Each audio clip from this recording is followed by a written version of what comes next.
it's time to sit back and relax with your favorite drink. And listen.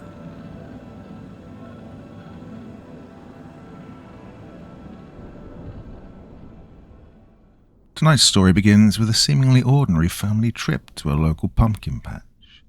A young boy, reluctantly tagging along with his father, grandmother, and cousin, expects nothing more than a day of seasonal fun. But once they wander into the corn maze, the atmosphere shifts. Strange patterns appear among the stalks, and an eerie presence lurks just out of sight. What the children stumble upon in the heart of the maze transforms an innocent outing into a chilling ordeal that they will never forget. It was an early Saturday morning right at the end of September when my father informed me that we'd be going pumpkin picking that day. He'd be taking me plus my cousin and grandmother up to a farm about 30 minutes away. Well, being 10, I was excited, yet at that age you start to feel like holiday traditions become a little childish. Whether it be trick-or-treating or leaving out milk and cookies, you feel like you're too old for all that now. Yeah, I'm double digits, I'm a big boy. That's a bunch of baby stuff. At least that's the way I saw it at that age. I now know those traditions are all too precious to give up so soon. I was still grateful regardless. Spending time with my dad was far too rare. Due to his occupation as one of the highest-ranked doctors in the state, he was always working. I could tell he tried to make time for me, he really did. Unfortunately for both of us, his job would never allow more than a few hours on the weekend of spending time together. Even then, he'd still have to take the occasional call. Regardless of how I felt about what we were doing, I tried to make the most out of any time with my dad. Before I knew it, we were only a few turns away from the farm. The ride over consisted of picking up my grandmother and cousin Susie. My grandma was fairly young, only in her early 50s, and Susie was 8. With my dad working long hours all week, Grandma had taken the role of guardianship over me for most days. She was a caring yet strict woman, but always made me feel important and worth her attention. Especially on days my father couldn't give me any. I was close with Susie, or at least until I turned 9 and I adopted the more mature facade that I'd created for myself. With this new persona, I forced myself to see the typical fun things we got up to as childish and dumb. She could tell I was giving her the cold shoulder whenever we hung out, but with enough time, she could break me out of it. We approached a turn, prompted by a red arrow sign with the word farm smeared across it in black paint. It led us onto a short gravel road with a parking attendant waiting at the end. The attendant had us drive into a grass field, which stirred a confused reaction from Susie and I. "Dad," I shouted out from the back seat. "What are you doing? You can't drive under the grass." "Calm down, Fred," my dad lectured. "This is the parking lot." "What?" questioned Susie. "Parking lot can't be grass." "Oh, yes it can," my dad replied. "How do you know where to park?" Susie questioned once more. You see, they paint lines onto the grass, just like a baseball field." Susie and I both turned our heads to our respective windows to see firsthand what my dad was describing. "Oh," I said, feeling stupid that I didn't already know that. I felt embarrassed and worried about what Susie would think about my ignorance of the fact that you could really convert any flat piece of land into a parking lot. I looked over at her, still busy admiring the lines painted in the grass. Relief came over me when I realized she was none the wiser of my lack of knowledge. Or maybe she just didn't care. The matter of finding a parking spot presented virtually no challenge since the 2 acres of field that made up the lot were only occupied by maybe 10 other cars. I guess it was to be expected since it was both early in the day and early in the season for pumpkin picking. Most people would consider any time in September to be far too early to pick pumpkins for Halloween because, by the time the holiday arrives, they would already be rotten or eaten by an animal. But my father figured getting a head start on picking pumpkins this year would be for the best, as it was unlikely he'd be able to make any time again before Halloween. And the fact it would be less busy, of course. He always made a deal about big crowds and how he didn't want to get sick and miss important work. He pulled into a spot right in front of the barn itself. Well, it wasn't an actual barn filled with animals. The building was only styled as a barn and was actually just the farm's storefront. It was a large building with a slanted roof and painted the classic deep crimson red essential for any barn. Above the door sat a large sign that read Schrader's Farm, established 1958. "All right," my dad said, putting the car into park. "We're here." "Oh, finally," Susie said, unbuckling and began pulling on the door handle, but to no avail to get it open. I unbuckled as well and began doing the same. The dreaded child safety lock had presented itself. "Oh, come on, Dad, open the door," I whined. "Hold up, you guys. Not so fast. You're going to need to promise me that you'll listen to your grandmother and me. And you'll be patient waiting for the tractor to bring us to the pumpkin patch," my dad lectured in a patronizing tone. "They'll be fine," my grandmother said, lightly slapping my dad on the shoulder. "I'm not a baby, Dad. I can control myself," I retorted, clearly angered by how my father was treating me. Turning around in his seat to look at us, my father said, "Well, I want to hear an okay before I let you two out." Susie and I looked at each other, rolling our eyes, not wanting to give in to my father's demands, but really seeing no other choice. "Okay," we sighed, replying in unison. My father nodded and unlocked the doors, letting us both out. Hopping down onto the grass, I took a moment to stretch while Susie ran to the barn. The air was cool and crisp that morning, a clear sign summer was over and fall had well and truly begun. Surrounding a paved pathway that led to the front doors of the barn, there were tons of scarecrows that were all for sale, staked into large flower pots. I walked to Susie, who was already on the path, anxiously waiting to get inside. Grandma and Dad caught up to us, and we all walked to the doors. Trying to be more mature once again, I opened it and held it, letting everyone in before me. The inside of the barn was all decorated for the upcoming holiday, with wooden cutouts of all various Halloween characters nailed to the walls and large foam spiders hung from the rafters. Susie's feet staggered and she gave out a small yell once she noticed the spiders. "They're fake, don't worry," I told her in a somewhat patronizing tone. "I know, but spiders just freak me out." We all walked over to a counter that an acne-ridden teenage clerk sat behind. "Apple picking's over for this season," the teenage clerk said in a rude tone, not bothering to look up from his cell phone. "Oh, we're here for pumpkin picking, actually," my dad said, mimicking the clerk's tone. "Oh, my bad." The clerk pulled himself out of a slump and placed his phone down. "I forgot that started today." He paused, looking over to a clock above the entrance. When he clearly couldn't make out what it said, he turned to his phone. "You guys are the first ones here. The tractor leaves for the patch in about 10 minutes, and the hayride is free. You just pay for your pumpkins," the clerk explained. "All right. We don't need anything to indicate we're the first ones in line or anything?" my dad asked. Dad was always a stickler about these kinds of things. If he was there first, then he was going to be first. "Nope. There's a gate outside where the line starts. Should be a guy standing behind it now. You'll see it," my dad said, turning to us. "All right, you guys look around the store for a little bit with Grandma. I'm going to get in line." "Hon, the man says there's still 10 minutes till they are ready to take us. No one else is here," my grandma said. "Well, just let me wait, and that way, when people do show up, we won't have to wait until the next trip," my dad explained quickly. Grandma shrugged in defeat, and both groups went their separate ways. She then walked us over to a row of freshly baked donuts. Susie and I examined them with gluttonous expressions on our faces. "I'll get you each one when we get back. Sound fair?" Grandma said. We turned to her and nodded in approval.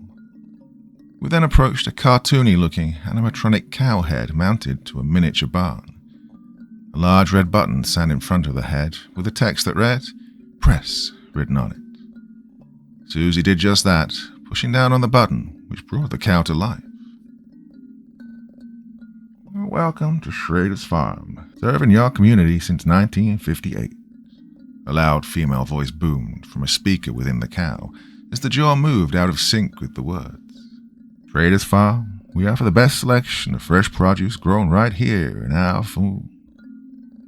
The final words coming from it slowed down and distorted as if the power supply had been slowly sucked from it. A loud buzzing sound filled the room, and the lights overhead also began to dim and flicker, until they went completely dark. The clerk looked up and made an audible groan while slapping the side of his cell phone, which too seemed to have the power drained from it. Susie stepped back frightened by the creepy deactivation of the cow. I wanted to do the same, but caught myself, wanting to still look cool in front of Susie and Grandma. Well, hopefully they don't cancel our hayride, Grandma said, looking up at the ceiling. The buzzing got quieter, until it stopped as the lights started flickering and the cow began speaking again. Then, as if nothing had happened at all, the electricity went back to normal. Besides the clerk's phone, which still seemed to be dead since he was angrily pressing the power button. Good, I said to Grandma, who too seemed relieved by the electricity coming back on. Let's go out and get in line with your dad now. The tractor should be leaving any minute, Grandma told us, pushing us along and out of the door. Outside, my dad was waiting first in line, and a few other families had begun to line up behind him. He was making conversation with the man standing behind the gate. We walked over, joining him in the line. See anything interesting in the barn? He asked. Not really, I replied. What? Susie said to me angrily, then turned towards my dad, changing her demeanor. Yeah, we saw some really tasty-looking donuts. Grandma said she'd let us have one when we got back. Ooh, how lucky you two are, Dad said. Hey, you excited to go on a hayride? Grandma asked. Oh, yeah, Susie replied enthusiastically. I didn't respond. What about you, Fred? Grandma asked again. Yeah, guess, I replied in an uninterested tone while averting eye contact. Hey, what's wrong, Fred? When you were little, you loved hayrides. I remember you'd... Cutting my grandma off, I sneered. I'm not little anymore. Well, that doesn't mean you can't enjoy things you did when you were little. I still enjoy hayrides, my grandma retorted. Okay, yeah, guess you're right, I said as a slight smirk grew on my face. The man behind the gate checked his watch and then clapped his hands. All right, he shouted to everyone in line. Who's ready to pick the first pumpkins of the year? All the kids in the line, besides myself, began shouting, Me! Me! repeatedly. There were about 6 other families going to the patch that morning. It was 11 a.m. sharp. We were all about to board the tractor. He swung open the gate and led us to the tractor's trailer. It was a large, long platform with blocks of hay placed evenly around the side. We each climbed up a short step ladder onto the trailer. Come on, let's sit in the back, Susie said. It's the most bouncy back there. No, I think I'll sit up front, I told her. There I was doing it again, trying to act all mature, but in reality just ruining the fun.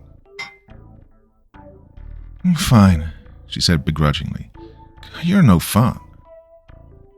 I walked over to the hay bales that were the closest to the tractor itself and sat down. My dad, Grandma, and Susie all followed, sitting down beside me. The other families all piled on until there was no one left waiting.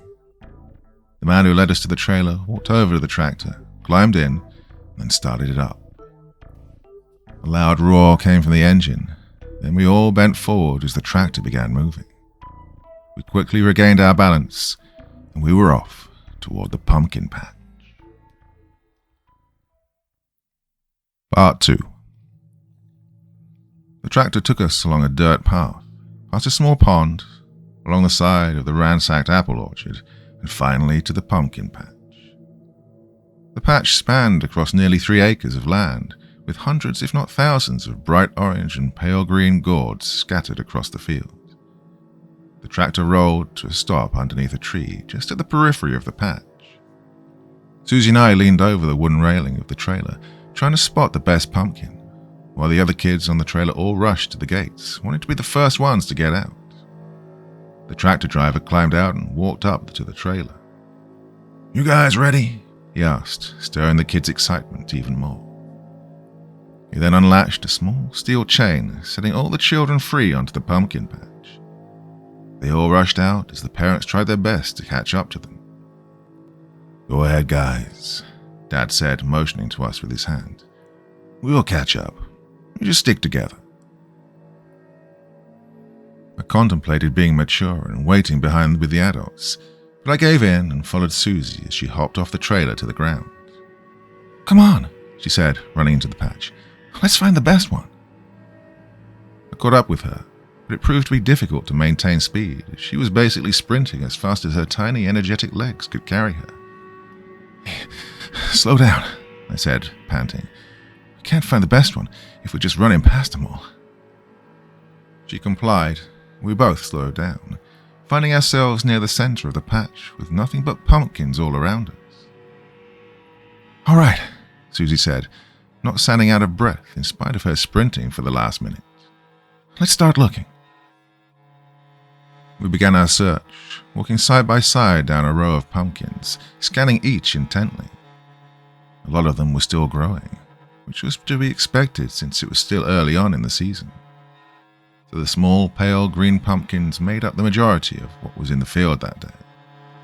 We turned down another row, holding the same objective of finding the best pumpkin.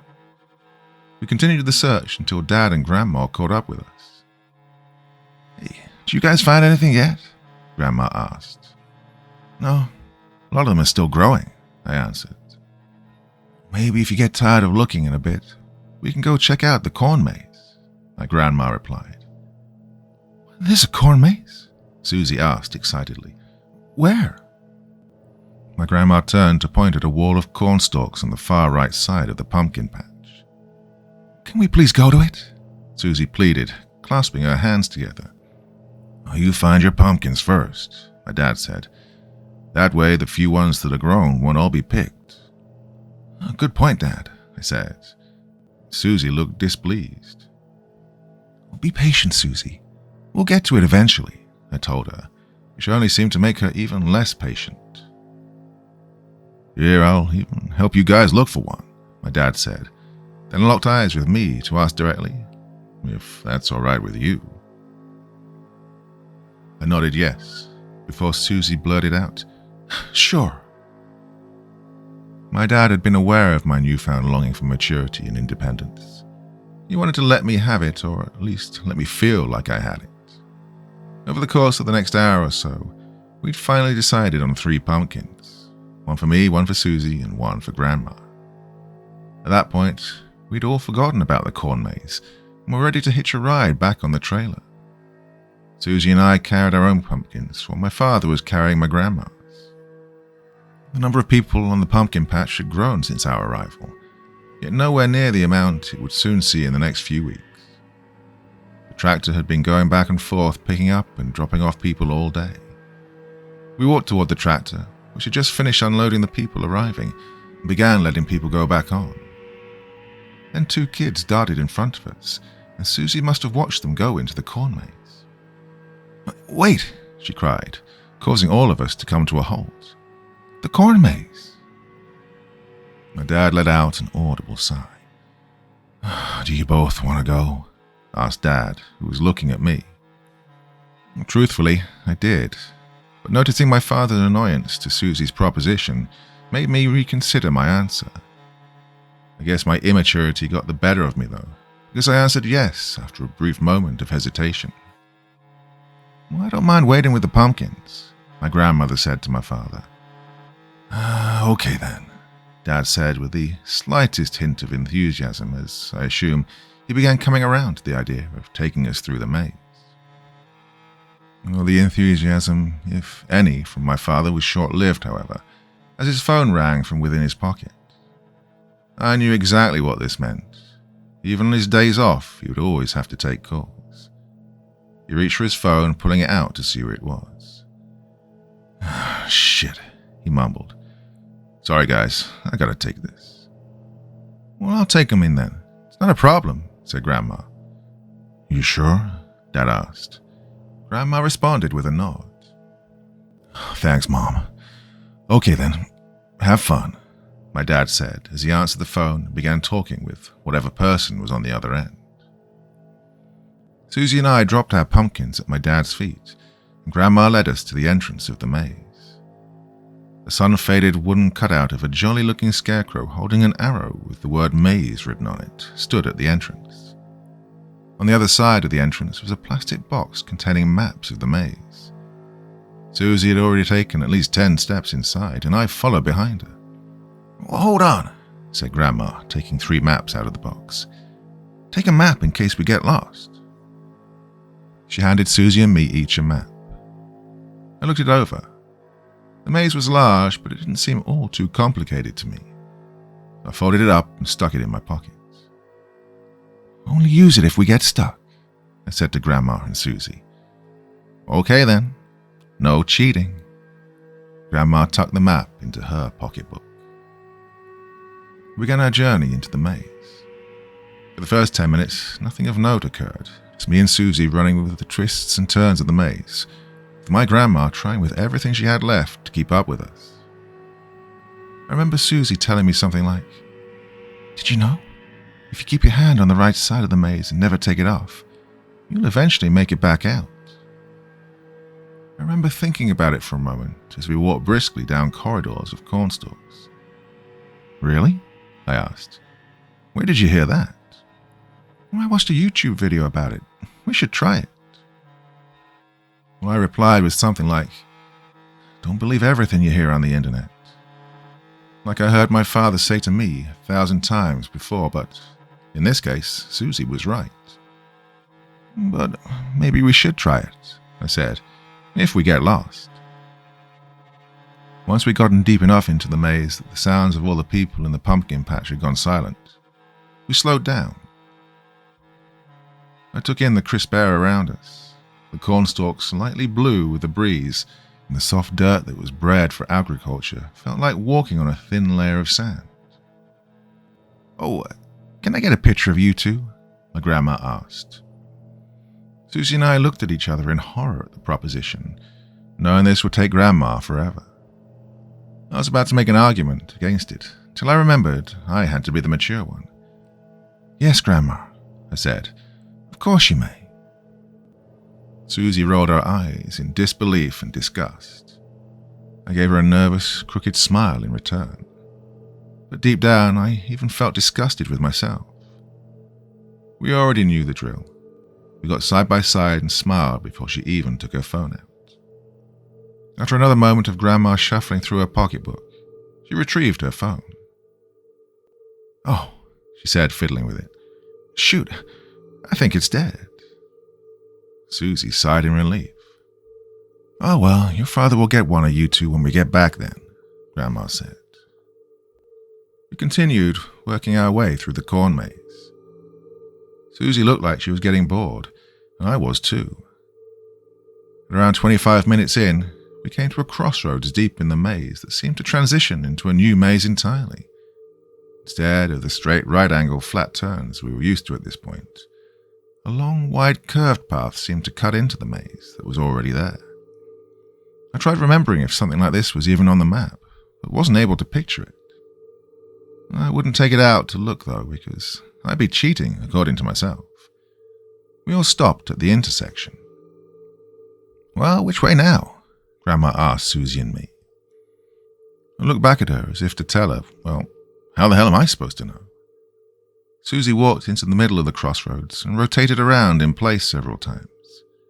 Straight ahead seemed to continue the path we were on. To the left and right were the curved paths. The curved path seemed strangely to interject into the straight path, as if it was a new route that had been added on. Susie stopped rotating, ending up pointing down the left path. "This way," she said with a smile. She began walking, and both I and my grandma began following her. Our footsteps made strange crunching sounds, causing me to notice the dirt below us. Unlike the previous paths of the maze, which had just been typical brown dirt, something was strange about this dirt. It was darker, nearly black, and the texture was almost crunchy as if it was burned and charred. Grandma and Susie didn't seem to notice or pay any mind to the change, and at the time I didn't do much other than make note of it. We walked for a while, maybe 10 whole minutes, and the curved patch just seemed to stretch on and on, almost like we were walking along the circumference of a large circle. "You sure we're going the right way?" my grandmother asked, breaking the sounds of our crunching footsteps. Susie and I stopped and turned to look at her. We obviously didn't know. "We've been in this maze for 40 minutes nearly now," she said, consulting her wristwatch. "I'm checking the map." I didn't argue because at this point, even I knew we were lost. She retrieved it from her pocketbook and scanned it over. "Come here, Fred. Where do you think we are?" she said, lowering the paper so we could both look at it. I looked for the curved path, but there was none to be found of any sort on the page. Lightly pulling the paper from her, I said, "I don't see any curved paths on here." Susie walked over to look at it as well, despite having her own. "I know," Grandma said, frustrated. "I don't know where we could be." I handed the map back to her. She looked over it once more before putting it back into the bag. I think we should turn back," Grandma said. "No," said Susie. "If we keep our hand on the right side and follow that all the way, we'll get back out." Grandma knelt down to Susie. "Sweetie, at this point I think it's just quicker to go back now." Susie hung her head in defeat. We turned around to begin our walk back. We only took just a few steps before an ear-splitting scream echoed through the cornstalks. We all stopped with a jump. The scream sounded like the person was in agony, a disturbing wail of true excruciating pain. And it was very close. Just a few more steps around the curve, and then perhaps whoever was making the sound would be visible. All of us looked at each other nervously, as a million thoughts went through our minds. I began to walk forward on my own, silently volunteering myself to investigate the sound. Grandma grabbed me by the shoulder, stopping me before I could go any further. "Oh, let me go check it out," she whispered. "Wait here." Susie and I obliged. Grandma walked toward the scream, taking long, slow steps until she was just out of our field of view. Part 3. "Yeah, what do you think it is?" Susie asked me, trembling. Her cheery and energetic demeanor had evaporated. "Maybe someone hurt themselves," was the only logical answer I could come up with at that moment. Then, with a loud snap, the screaming cut out abruptly, and the following silence was deafening. The cornstalk stood perfectly still all around us, and the only thing to be heard was my ever-increasing heart rate. Grandma still hadn't returned to our line of vision yet, and we hung on to each second, just waiting for her to come back. I took a deep breath, and then began marching forward slowly, trembling more and more with each step. Each crunch of my foot sounded like an earthquake as I slowly but surely rounded the bend. A deep sense of relief washed over me as Grandma came into view. She was standing still, looking at something ahead of her. Something from where I was standing I couldn't see. "Grandma?" I choked out in a whisper. She turned her head towards me, her expression one of sheer terror. I was taken aback by the look on her face. She fully turned then and approached me quickly.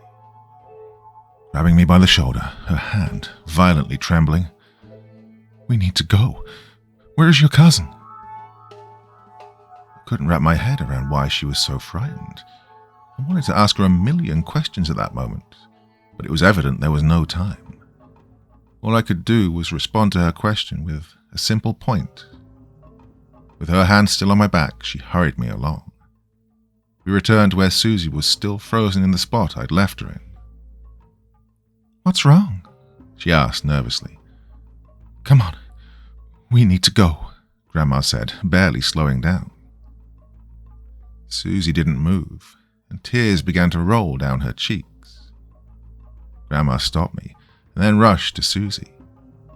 "Susie, I need you to come with us now," Grandma said in the calmest tone she could muster. "Why?" Susie pouted. What's wrong?" "Susie," Grandma's tone became more aggressive. "We need to go." Susie nodded, and Grandma wrapped her arm around her small shoulder frame, pulling her along. We all began jogging deeper into the maze. We must have gone on for another 5 minutes before coming to yet another crossroads. Once again, a four-way intersection. The path ahead was the same path we were already on, and to the left and right were straight paths that seemed to lead into more curved or circular paths. The right path cut into the curve, and the left cut out of it. Grandma frantically looked down through each one, crucially contemplating our next move. "What's going on?" I said firmly. "You need to tell us." She got down on my level and said, reluctantly, "I saw well, I'm not too sure what kind of animal it was. It must have been a bear, but it attacked a person." "That was who was screaming?" I asked. "Yes, he was," she hesitated. "He was being mauled by it." Susie's eyes got watery again from Grandma's frightening confession. "It's okay. As long as you follow me and be quiet, we can find a way out of here," she said, trying to comfort Susie. Trying to keep my cool, I walked forward into the intersection. "We should go this way," I said, pointing down the right path. "It's the direction we came from. It'll lead us back. It has to." "Yeah, I think you're right," she said, grabbing Susie's hand. So we all went down the right path. It started out going straight, and it came to another curved path that went left and right. Grandma groaned when she realized we had to make another decision on which way to go. Before we made any moves, however, I began trying to map out the curved part of the maze in my head. It started out on a long and constant curve, almost like a circle, then branching paths that lead into smaller curved paths, which is where we were now. I began to think about the concept of cutting circles into fields, and it seemed very familiar.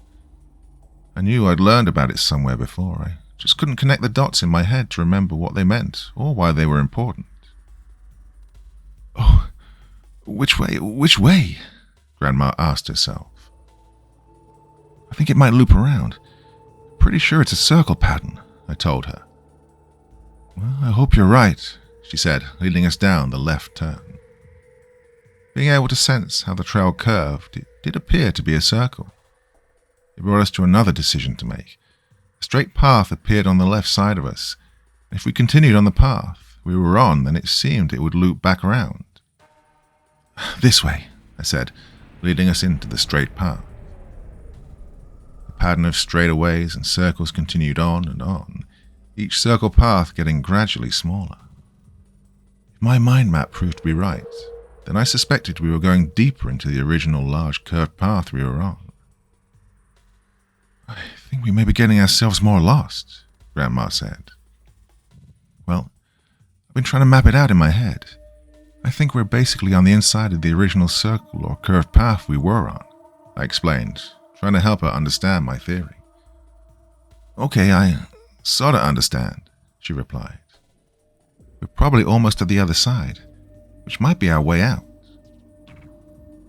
We walked through one more curve until we came to another straight path. But this one was different. It was wider and way longer, breaking the pattern. "Now this has to be it," I said. "The way out. Come on." We all began running down the straightaway until we reached the end. What we came to wasn't the way back, but what we were about to see made me realize fully what we'd gotten ourselves into. We found ourselves in a large, open, circular plot. Unlike the paths before it that seemed to outline circles, this area was the inside of one, and in the center of this open area was something that none of us could explain, let alone understand. We stood still for a moment. Then we all approached the object in the center, our eyes fixed and unable to be pulled away. Before Susie and I got within an arm's reach, Grandma grabbed our shoulders, stopping us from getting any closer. Sitting right in front of us was a giant, thick, chrome disc, or what would be better described as a flying saucer, a real UFO. And then it all clicked. Not taking my eyes off the machine, I said, "Crop circles." "What?" Grandma whimpered. "We aren't trapped in a normal maze, because this one," I said, "this one was made by aliens." Now I was more amazed than scared, and it appeared Susie was as well. I looked back up at Grandma. She had a look of stress and terror on her face. "No," she stuttered. "This has to be a joke. Some joke to scare us. That's probably some Halloween prop. Your father probably came up with this. He's the one always watching that stupid show with you." "You mean ancient aliens?" I asked. Well, it is true that my dad loved watching it with me whenever we got the time. It's the only way I knew about crop circles in the first place. And considering what Grandma had said, it wasn't entirely out of the realm for my father to do a grand gesture of sorts to make up for the lost time spent together. But this was too elaborate. Too much was left up to chance for us to even find the path in the first place. Grandma nodded yes in response to my question. We stood there looking it over for who knows how long until Susie reached out to touch it. "No, Susie," Grandma shouted, but it was too late. Susie tapped on its metallic exterior with her pointer finger, and nothing appeared to happen. "See?" Susie said. "It's fine." And it did appear to be fine, until that same buzzing sound we'd heard in the barn during the power outage began to emanate from the saucer. Susie, startled, pulled her hand away, and a guilty look came across her face. Then footsteps, heavy and fast. The sound was made clear by the distinct crunching of the charred soil. Each one got louder as whatever was making them drew closer to us. We all turned around frantically, trying to trace where it could be coming from. I didn't know what it could be at first. But then it hit me. It was the reason we couldn't go back the way we came, and why Grandma looked so frightened upon our discovery of the spaceship. The bear, according to her, was coming right for us. My legs went weak, and my heart sank as I came to the realization. By the time my mind had put the puzzle together, Grandma was already face down on the ground, with the bear on top of her. I assume in an act of primitive human survival instinct, my body went into autopilot, and I rushed towards Susie, who was standing in shock with tears rolling down her face. I grabbed her and pulled both of us into the cornstalks. After that, I found myself coming out of the state of mindless instinct. Hidden behind a few layers of cornstalks, I watched as my grandmother was disemboweled and mutilated by something that was certainly not a bear. I wanted to react in the only way I knew how. Scream and cry until someone came to save us. But I couldn't do that. Not now. Susie, who had her head buried in my chest, needed me to be the mature person I tried to be all this time. We both needed me to be that person now. I turned my head away from the scene of gore in front of us, as Susie and I clung to each other, her cries being muffled by my sweatshirt. For what felt like ages, but in reality was maybe only a minute, we sat there listening to the sounds of violent dismemberment. Once the noise had stopped, I begrudgingly glanced back over to the bloodbath. I won't describe what became of my grandma, but even the most experienced coroners would have gagged at the sight. Standing right above the scattered meshes of flesh, blood, and bone was the creature, the alien. Alien would be the only word that comes close enough to classify it. It was unlike any animal, insect, or bear on this planet. Maybe you could argue it resembled a crude combination of a few species, but even then it was something out of this world. It must have been 8 or 9 feet tall, with a large bulbous head that had 2 antennas protruding out of it. 3 large black shiny eyes sat just below its forehead that was spread out triangularly. Filling out the face was its mouth. Cylindrical and tube-like, it hung from its head. The only thing comparable to its mouth is the mouth of a tardigrade, which I had learned about in science class only days before. But unlike the tardigrades, it was much longer. It also seemed to have control over the way it moved, similar to the way an elephant controls its snout. Its body was merely a neck connecting the head to its legs. The legs were the worst part. It had 6 of them. Similar to a spider's, they were long and bent, ending in sharp points.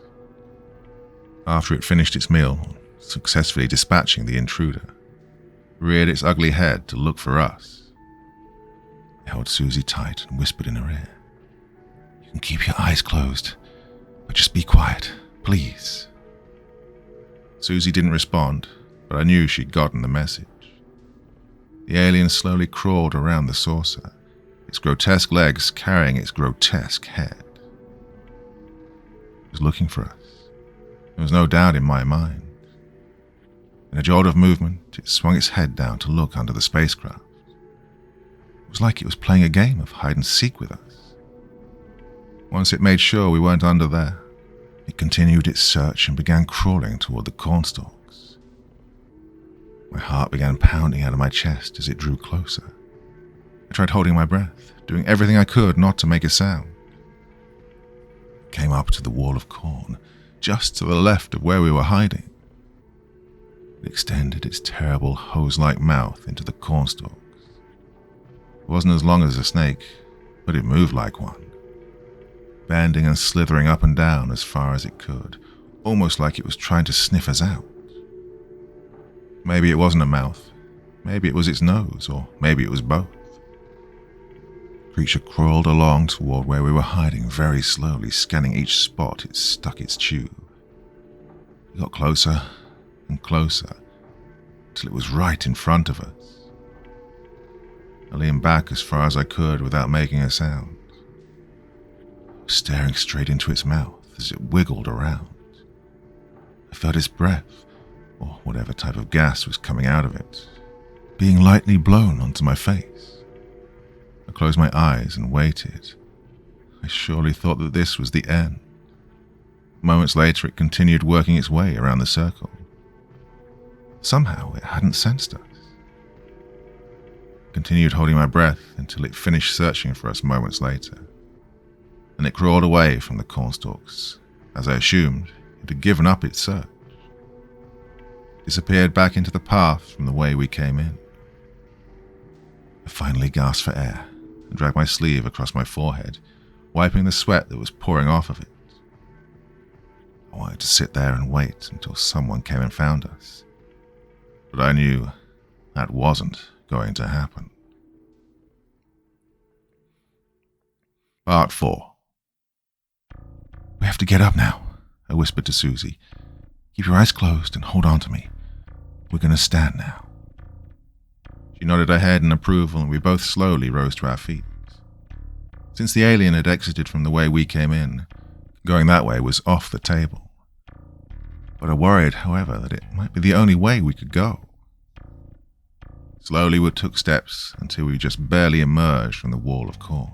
I looked at Susie, who was clung to my side, making sure her eyes were still closed. Luckily they were, because if she'd seen what had become of Grandma, her shrieking at the top of her lungs was nothing but guaranteed. I scanned the area for another possible exit, tried my best to avoid looking at the pile of human remains. There was another way, just opposite the side we'd entered from. I couldn't be sure if it would truly lead us out or just be another dead end, but it was a risk we would have to take. "Just walk with me and you'll be fine," I whispered to Susie as we both held onto each other and began walking.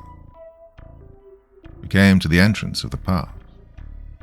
I looked back at the saucer, which was still sitting in the center of the circular plot. It served as a grim reminder, knowing that if this path didn't lead us out, that would be it. With a deep breath from myself, we began walking forward down the path. It seemed to be an exact copy of the path we'd come in on, which gave me hope that this would lead us out. Susie finally spoke.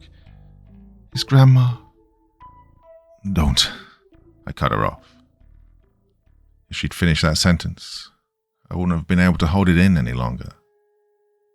We continued our march through the path, and I continued working out my mind map in my head.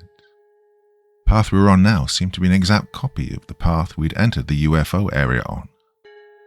Then I thought that this must mean that the UFO area is the center of the main big circle, the one we entered the alien crop circle on. Now I was positive the path we were on would lead us out. In no time at all, we came to the end of the path which led us out to the main circle, just like I suspected. Now it was only a matter of going left or right that would lead us out. One way would bring us back to the real corn maze, and the other would have us loop around the whole circle, most definitely causing us to cross paths with the alien. This is where my mind map failed me. I couldn't figure out which way to go. "Susie," I whispered, "open your eyes now." She did, and then looked at me. "This is the main path. Do you remember which way we came first from?" I asked her. She did just that, but nodded her head no. Still standing in the doorway connecting the paths, I peered my head out, looking left and right, over and over. I couldn't make a decision. We were so close to freedom, but this one choice was blocking our escape. I began to grow very frustrated extremely quickly. All the emotions I'd built up were turning into anger. I was about to begin ripping out my hair, and then... crunch. A footstep. No mistaking it. All that anger instantly turned to fear as my blood ran cold, knowing that we would be face to face with that creature once again. "Hey!" a voice called out from a close distance. It wasn't the alien. It was another person. The relief came and went very quickly, however, because I realized that the person was unintentionally calling for the creature to come and kill him. I wanted to run out and stop him from talking, but I was too afraid the alien would have already made it to him. "Hello? Anyone?" the voice cried again, now sounding like it was coming from the left, just next to us. He was too close to us now to let him draw the attention of the alien, so I stepped out to make myself seen. He was a middle-aged man with a gruff beard and a trucker hat, whom I'd clearly startled by basically jumping out in front of him. "Whoa!" he shouted. "Shh!" I hushed him harshly. "I'm sorry," the man said, taken aback, speaking much more quietly in a slight southern accent. "Is everything okay? Is there an adult here with you?" "No," I said, "to both of your questions. We need to get out of here." "Hey, you heard? What happened?" he asked. "Did you happen to see a little blonde boy run through here? He's my son. He ran off. I tried looking for him, and now I'm lost." "There's no time to explain," I said fanatically, clearly causing confusion for the man. "Listen, I'm sorry, but your son's most likely dead." "Dead?" he said in a shocked laugh. "What the hell are you talking about? This is only a corn maze. What are you trying to scare me for?" "Please, sir," I begged, raising my voice regardless of the obvious danger it brought. "We need to leave." Okay, he said, placing his hands on both of his knees. "I'd help you look for a way out, but these paths don't seem to be on the map." We stood there in silence for a moment, before the man spoke once again. "All right, I need to continue looking for my son. Y'all can come with me if you..." The man stopped as the sounds of rushing footsteps came from behind, increasing in speed and volume. The alien was back.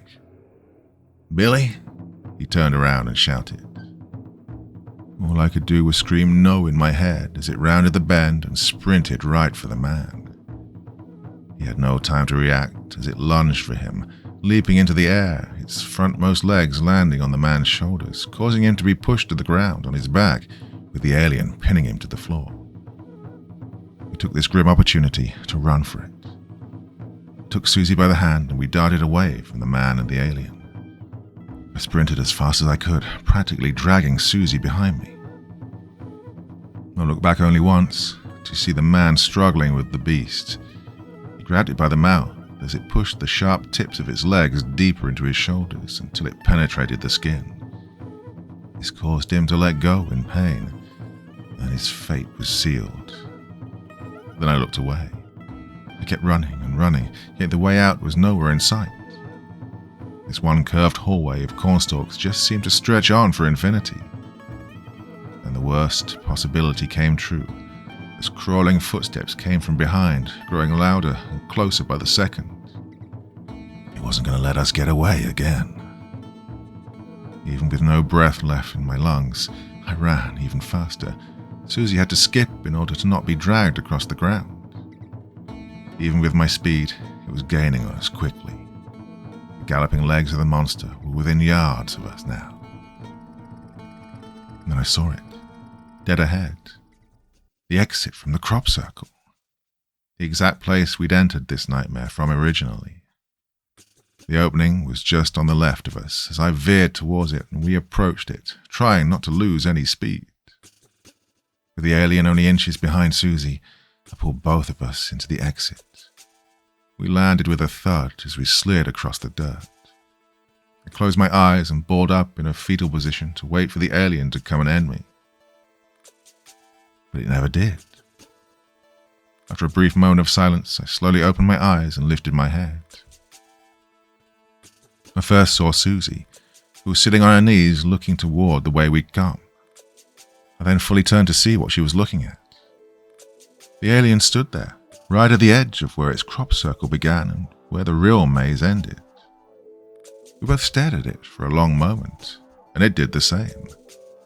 Then, with a wiggle of its mouth tube, it crawled away, like we'd never existed to it. All this time, it was just protecting its territory. Susie and I sat there in shock for a while longer. Eventually, we got up and began finding our way out of the real maze.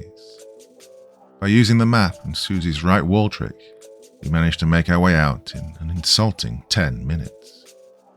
Oh, if we'd just done this from the beginning, was the only thought that passed through my mind over and over again as we walked. We made it to the final real exit, the one that led back out to the pumpkin patch. Susie and I walked out to see kids and families enjoying themselves and having a good time, completely oblivious to the horrors that lie within the maze. My father was sitting on a bench with the 3 pumpkins, still talking on the phone, unaware of how much time had passed. At this point, I couldn't hold it in anymore. I collapsed to my knees and began crying. Many people began to look at me, but I couldn't care less about the scene I was causing. My dad looked over too. He then quickly hung up the phone and rushed over to me.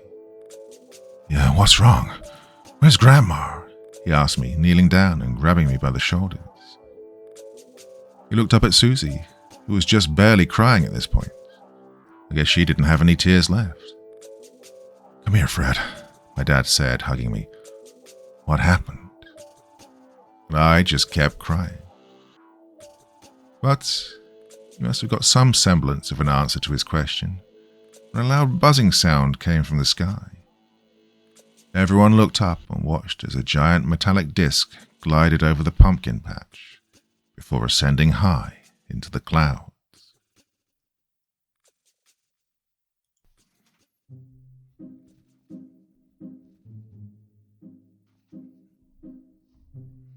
Okay, so admit it. You thought it was going to be the scarecrows, didn't you? Well, I did when I started reading that story, to be honest. Well, a bit of a surprise in the end.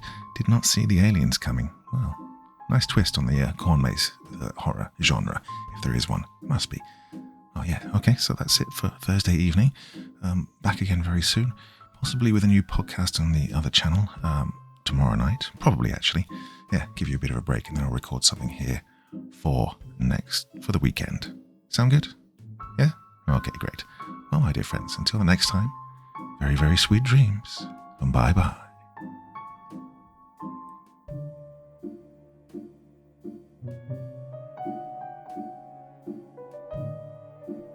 Thank you so much for taking the time to listen to this story today. Really means a lot to me and to the author of the story, of course.